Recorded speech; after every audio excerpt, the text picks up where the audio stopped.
Hey everyone, welcome back to our tech troubleshooting series. Today, we're tackling a common issue with Google Drive in 2025. That annoying error message saying, "Sorry, you can't view or download this file at this time." Don't worry, it's often an easy fix, and I'll guide you through it step by step. This problem can pop up due to internet glitches, permission issues, or even outdated app versions, but we've got you covered. First things first, start with the basics. Make sure your internet connection is stable. Try opening another website or streaming a video to confirm. If that's fine, refresh the Google Drive page or restart the app on your device. Sometimes, a simple reload does the trick.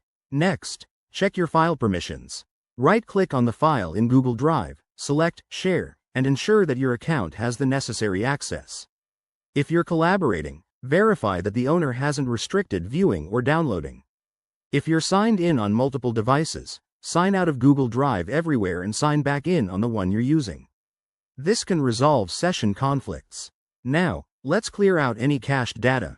On your browser, go to Settings, find the Clear Browsing Data option, and select Cookies and Cached Images. If you're using the Google Drive app, go to your device's settings, find the app info, and clear its cache.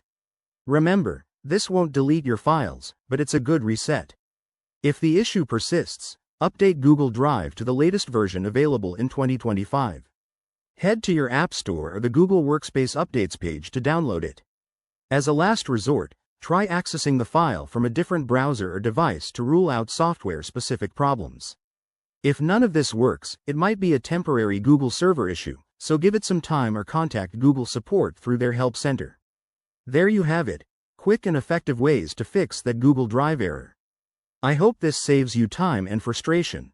If you found this helpful, hit that like button, subscribe for more tips, and drop a comment below with your experiences.